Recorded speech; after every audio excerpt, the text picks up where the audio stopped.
여러분 안녕하십니까? 1월 10일 금요일 뉴스투데이 경남권 소식 시작하겠습니다. 오늘의 주요 뉴스입니다. 대학 시간 강사들을 교원으로 인정하는 내용의 강사법이 시행됐지만 현장에선 여전히 합당한 대우를 받지 못하고 있습니다. 경남교육청이 겨울방학을 맞아 고등학생과 학부모를 위해서 진로와 진학 맞춤형 상담을 하고 있습니다. 전국 지자체에 납품된 발열의자 상당수가 특허와는 무관한 다른 부품을 써온 것으로 밝혀진 가운데 어떻게 이런 일이 가능했는지 취재했습니다. 경남 18개 시군 현안 점검. 오늘은 밀양시의 나노산단과 거창군의 법조타운을 점검합니다. 대학 시간 강사는 흔히 보따리 장사라는 씁쓸한 별칭을 안고 일합니다. 이를 개선하기 위해 대학 시간 강사들을 교원으로 인정하는 내용을 담은 강사법이 지난해 8월부터 시행됐습니다. 그렇다면 실제 대학 현장에서 이들이 합당한 대우를 받고 있을까요? 이재경 기자가 취재했습니다. 이르면 다음 달 경상대학교 11대 총장 선거가 직선제로 치러집니다. 하지만 시간 강사 등 비정규직 교수들은 선거에 참여할 수 없습니다. 시간 강사를 제외한 전임 교수만 투표에 참여할 수 있도록 내부 규정안을 정했기 때문입니다. 지난해 8월 시간 강사들의 교원 지위 인정과 처우 개선 내용을 담은 이른바 강사법이 시행됐습니다.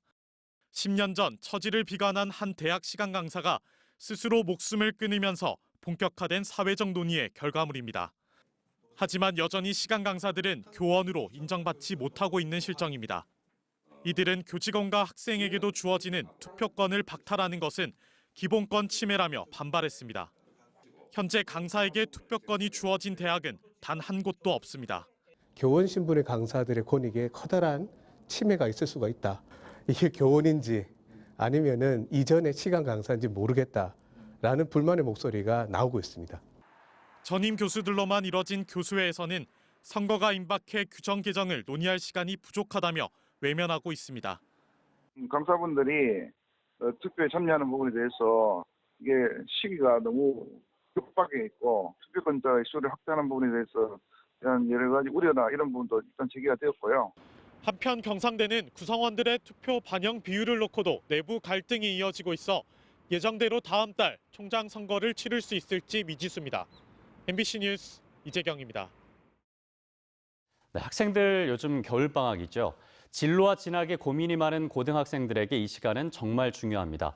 그래서 경남교육청이 맞춤형 진로 진학 상담을 하고 있는데요. 전문가들과 함께 입체적인 상담을 받을 수 있다고 합니다. 이 내용은 김태석 기자가 보도합니다. 곧 고3이 되는 학생과 학부모가 상담 활동을 벌이고 있습니다. 본인이 그동안 해온 학생부 활동과 목표로 하는 대학이 원하는 사항들이 맞는지를 묻습니다. 교사는 진로 방향에 맞춰 어떤 점들을 보완해야 하는지 상세히 설명합니다. 생기부 내용이랑 지원한 과 내용이랑 약간 좀 다르다고. 면접관이 왜 니는 식품공학 하고 싶다고 그래는 과학공학 왔어라고는 하지 않을 거예요. 경남교육청이 겨울방학을 맞은 예비 고1, 2, 3 학생들의 진로와 진학 설계를 위해 맞춤형 상담을 마련했습니다. 진학 전문가 그룹 교사들로 구성된 대학 진학 전문위원단과 경남대입정보센터 교사들이 한 학생에 1시간씩 진행합니다. 약간 막연했던 것들이 좀 분명해지면서 많이 이제 좀 편안해졌어요. 뭘 어떻게 준비해야 될지, 뭐 어떤 부분이 지금 아이가 부족한지. 주요 상담 내용은 학생부 위주의 전형과 대학별 전형 특징, 특별 전형인 지역인재 전형과 농어촌 전형 등입니다. 희망 학과에 따라서 어떤 과목을 교과를 선택하고 또 희망 학과에 따라서 어떤 활동들을 학교에서 해야 되고 이런 세부적인 내용들을 아마 깊이 있게 좀 안내를 받을 수 있을 겁니다. 2016년 설립된 경남대입정보센터는 상시 근무자 6명이 면접과 맞춤형 컨설팅을 하고 있습니다. 맞춤형 진로 상담은 오는 17일까지 사전 접수한 학생들을 대상으로 실시하지만 이 기간 외에도 경남대입정보센터에 문의를 하면 도움을 얻을 수도 있습니다. MBC 뉴스 김태석입니다. 버스 정류장 발열 의자 관련 집중 취재 이어가겠습니다. 창원시를 비롯해 전국 지자체에 납품된 발열 의자 상당수가 특허와는 무관한 다른 부품을 사용했다는 보도 어제 전해드렸습니다. 우수 조달 인증까지 받은 제품에서 어떻게 이런 일이 가능했을지 정영민 기자가 인증 과정의 문제점을 짚어봤습니다. 창원시의 발열 의자를 납품한 업체가 지난 2015년에 받은 특허입니다. 발명의 명칭에 탄소 섬유 발열체를 이용한 발열 의자라고 적혀 있습니다. 이 특허를 토대로 중소벤처기업부에서 성능 인증을 받은 데 이어 조달청에서 2회 연속 우수 조달 제품에 선정됐습니다. 하지만 해당 제품에는 특허를 받은 것과는 무관한 난방 필름을 사용한 것으로 확인됐습니다. 섬유로 만들었다가 이게 보니까 저항값이 일정하지가 않더라고요. 10개 만들면 한두 개가 차이가 있어서 저희가 이제 필름으로 만들었는데 우수 조달 제품만 믿고 제품을 구매한 창원시는 다음 주 전수 조사를 실시한 뒤 조달청에 이의 신청을 하기로 했습니다. 특허 관련돼가지고 문제에 대해서는 저희가 해결가를 통해서 조달청으로 이의 신청할 수 있게 저희가 할 계획입니다. 조달청의 우수 조달 선정 과정이 어떻게 이런 일이 가능했던 걸까? 우수 조달 제품 심사는 기술 품질 심사를 거쳐 조달 품목 적합성을 심사하는데 이때 생산 현장 실태 조사가 이뤄집니다.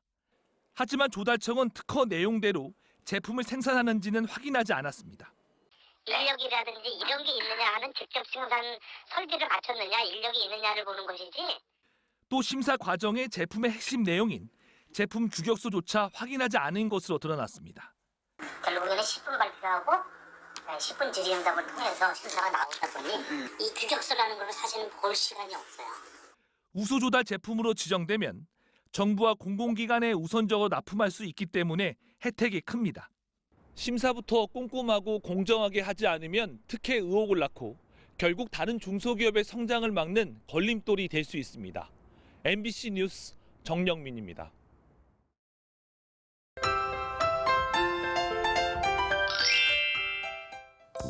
오늘 일교차 큰 날씨에 옷차림 신경 써주시길 바랍니다. 아침 기온 대부분 영하권에서 시작하며 추운데요. 낮 기온은 평년 기온을 웃돌면서 어제보다 2, 3도가량 높겠습니다. 자세한 기온 살펴보시면 오늘 창원의 아침 최저 기온 영하 1도, 진주 영하 6도, 함안 영하 7도까지 뚝 떨어졌습니다. 낮 기온은 창원 9도, 진주 함안 10도까지 오르겠습니다. 오늘 경남 지역의 미세먼지 농도는 보통 수준을 보이지만 내일은 나쁨 수준까지 올라갈 것으로 보입니다. 중국발 스모그의 대기 정체까지 더해지면서 공기질이 안 좋은데요. 내일 외출하신다면 황사용 마스크 필수로 챙기시길 바랍니다. 위성 영상입니다. 오늘 구름 많은 날씨를 보이는데요. 오늘 전국 곳곳의 공기질 나쁜 가운데 경남 지역의 공기질은 무난하겠습니다. 오늘 아침 공기는 어제보다 더 차갑습니다. 아침 기온부터 보시면 밀양 영하 4도, 창녕 영하 5도에서 시작하고요. 낮에는 밀양 10도, 양산 11도까지 오르겠습니다. 서부 지역 보시면 거창 영하 7도, 합천 영하 7도에서 시작합니다. 낮에는 거창 10도, 남해 9도까지 오르겠습니다. 바다의 물결은 최고 3m까지 높게 일겠습니다. 모레까지 일교차가 10도 이상 크게 날 것으로 보입니다. 주말 동안에는 맑은 날씨가 이어지겠습니다. 날씨 정보였습니다.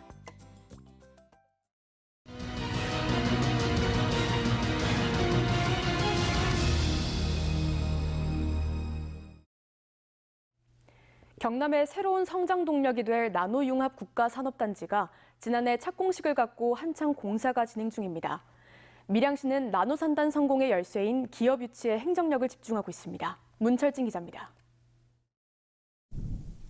부지 조성 공사가 한창인 밀양 나노융합 국가산업단지입니다. 165만 제곱미터 규모의 부지에 나노 관련 기업과 나노융합 연구단지 등이 들어설 예정입니다. 머리카락 10만 분의 1 굵기의 미세한 단위인 나노는 4차 산업혁명의 기반이 되는 인공지능 반도체나 차세대 디스플레이에 반드시 필요한 기술로 경남의 미래 성장 동력입니다. 1년 정도 공사가 진행된 밀양 나노융합 국가산업단지는 앞으로 3년 뒤인 오는 2022년 연말쯤 완공될 예정입니다. 나노산단 성공의 열쇠는 기업 유치입니다. 밀양시는 나노산단에 100여 개 기업이 입주하면 1조 원의 경제 파급 효과와 만여 명의 고용 유발 효과가 있을 것으로 기대하고 있습니다. 현재까지 27개 기업이 투자를 약속했고 전체 면적의 40% 정도가 분양됐습니다. 최근에는 삼양식품이 1,300억 원을 투자하기로 하면서 기업 유치에도 속도가 붙고 있습니다. 추가적으로 국책 연구기관 등을 더 많이 유치해서 더 많은 기업에게 좋은 여건과 생태계를 만들어줄 그런 계획이 있습니다. 나노 기술을 개발하고 전문 인력을 양성할 연구시설과 교육기관도 함께 유치해 산학 협력을 강화하는 것도 지속적으로 추진해야 할 과제입니다. MBC 뉴스 문철진입니다. 거창구는 올해 법조타운 조성 사업을 본격 추진합니다. 지난해 주민투표를 통해서 구치소 장소가 현터로 결정된 만큼 6년간 끌어온 역점 사업을 신속히 추진할 계획입니다. 신동식 기자입니다. 20만여 제곱미터에 986억 원의 예산이 투입되는 거창 법조타운 조성 사업이 속도를 내고 있습니다. 올해 철거와 기초 공사를 시작으로 오는 2022년 완공 예정입니다. 거창구는 법무부, 대법원과 검찰지청과 법원지원터 교환 협약을 체결하고 이전 작업에 들어갑니다. 법조타운 주변에는 연결 도로를 개설하고 주민 편의 안전시설도 조성할 계획입니다. 새로운 파출소를 또 하나 또 신축을 하고 또 어린이 놀이터 또 체육시설 복지시설을 같이 건립함으로 해가지고 우리 주민 친화적인 그러한 법조타운을. 거창구치소 건설 예정부지입니다. 지금은 동절기라 공사가 중단됐지만 날이 풀리면 본격적인 공사가 시작될 예정입니다. 지난해 주민투표 결과 국민 65%가 현 위치를 선택했습니다. 하지만 6년 이상 끌어온 해묵은 갈등과 반목은 여전히 남아 있습니다. 주민투표 과정에서 벌어진 불법 행위는 사법부의 판단을 기다리고 있습니다. 다시 분열됐던 마음들을 하나로 뭉쳐내는 그런 작업들을 하는 게 군수님으로서는 또 제일 큰 일이 아닌가. 더 큰 거창으로 가는 제일 첫 번째 의무다. 거창구는 조만간 민관 협의체를 구성하고 법조타운 조성에 따른 국민들의 의견을 구할 계획입니다. MBC 뉴스 신동식입니다. 자유한국당이 어제 최고위원회를 열고 조혜진 전 국회의원과 안상수 전 창원시장, 김용균 전 국회의원의 재입당을 승인했습니다. 한국당은 앞으로도 탈당 인사와 무소속 후보로 출마한 인사 등 다양한 사유로 입당을 못했던 인사들에 대해 재입당 절차를 추진할 예정이라고 밝혔습니다. 거제 장목과 창원 구산을 잇는 해상대교와 남해와 여수 간 해저터널 건설 사업이 기획재정부 예비타당성 조사 대상에 포함됐습니다. 경상남도와 국토부 5차 국도국지도 5개년 계획 수립을 위한 기재부 일괄 예비타당성 조사 대상에 도내 간선도로 22개 사업이 선정됐다고 밝혔습니다. 예타 대상에 포함된 사업은 국도 5호선 거제에서 창원 해상 구간 11.2km와 국도 77호선 남해에서 여수 해상 구간 7.3km, 국도 33호선 진주 정촌에서 사천 축동 구간 6.1km 등입니다. 투데이 경남 순서입니다. 한국낙농유구협회 창녕군지부 총회가 오늘 오전 11시 창녕 한우식당에서 열립니다. 해병대 고성군 연합전후회 회장 이취임식은 오늘 오후 6시 30분 고성축산농협 컨벤션홀에서 진행됩니다. 경남 관광둘의 주민사업체 모집 사업설명회는 오늘 오전 10시 30분부터 거창군청 중회의실에서 열립니다. 통영국제교류협회 회장 이취임식이 오늘 오후 7시 통영 해피데이 6층에서 펼쳐집니다. 최근 물고기가 떼죽음을 당한 김해 해반천에서 유독성 화학물질이 검출됐습니다. 김해시는 도보건환경연구원 조사 결과 해반천 상류와 중류에서 유독성 화학물질인 시안이 리터당 0.13mg 검출됐다고 밝혔습니다. 시안은 흔히 청산가리로 불리는 유독성 물질로 누군가 물고기 폐사를 목적으로 일부러 뿌렸을 가능성이 제기되고 있습니다. 진주시가 남강에 설치된 28개 배수문에 원격 자동 개폐 시스템을 도입합니다. 진주시는 국토부의 원격 홍수관리 시스템 구축 사업에 최종 선정돼 국비 16억 원의 전액을 지원받아 사업을 추진한다고 밝혔습니다. 그동안 하천 배수시설은 마을 이장 등이 관리하면서 전문성 부족으로 수해 발생 시 대응에 어려움을 겪어왔습니다. 도내 곳곳에서 새해를 축하하는 신년 음악회가 열립니다. 창원문화재단은 창원시 통합 10주년을 기념해 내일 오후 5시 성산아트홀에서 빈소년소녀 합창단의 내한 공연을 열고 통영국제음악당은 모레 오후 3시 빈 필하모닉 앙상블을 초대해 신년 음악회를 개최합니다. 또 창원시립교향악단은 오는 14일 저녁 7시 30분에 성산아트홀에서 신년 기획 연주회를 열고 거창문화재단은 16일 저녁 7시 30분에 거창문화센터에서 신년 음악회를 선보입니다. 창원상공회의소가 창원에 위치한 방산업체 원가사무소를 철수하려는 방위사업청 계획에 대해 존치가 필요하다는 건의서를 국방부와 방위사업청에 보냈습니다. 창원상인은 건의문에서 창원엔 200여 개의 방위산업 관련 기업체가 있으며 원가 산정을 위해 방사청 직원들과 만나거나 협력할 일이 많다며 원가사무소 존치의 필요성을 주장했습니다. 거창군이 온라인 쇼핑몰인 거창몰과 오프라인 매장인 거창푸드 종합센터에서 농특산물을 최대 30%까지 할인 판매합니다. 명절 기획 상품인 외갓집 밥상 설꾸러미는 사과와 잡곡, 주전부리, 토종쌀 등 5가지 꾸러미 상품으로 지역에서 생산되는 제철 농산물로 구성돼 매년 구매자들의 큰 호응을 얻고 있습니다. 김해시가 난임 시술비에 이어 올해부턴 난임 진단 검사비도 지원합니다. 김해시는 올해 진단 예산 3,600만 원을 확보하고 부부당 20만 원을 1회에 한해서 지원할 계획입니다. 김해시는 진단 검사비 지원으로 난임 극복 시기를 앞당기고 출산율도 높일 수 있을 것으로 기대한다고 밝혔습니다. 경남도 내 18개 시, 군 가운데 창원시와 진주시 등 12개 지자체 개인정보 관리가 보통 이하인 것으로 나타났습니다. 행정안전부가 지난해 개인정보 관리를 진단한 결과에 따르면 경상남도와 김해, 통영, 창녕 등은 양호 등급을 받았지만 나머지 지자체인 창원과 진주, 사천, 밀양 등 12개 시군은 보통 등급 이하를 받았습니다. 또 한국토지주택공사와 한국저작권위원회, 거제해양관광개발공사도 양호 등급을 받은 것으로 나타났습니다. 산청군이 오래되고 낡은 수도시설물을 교체하고 정비하는 지방 상수도 현대화 사업 관망정비공사를 시작했습니다. 산청군은 오는 2022년 말까지 73억 원의 사업비를 들여 계량기와 급배수관 등 36.2km 노후시설을 정비해 유수율을 지난 2015년 61%에서 85%까지 끌어올릴 계획입니다. 고성 남산공원에서 멧돼지가 잇따라 출몰해 고성군이 유해 야생동물 피해 방지단을 투입해 포획할 계획입니다.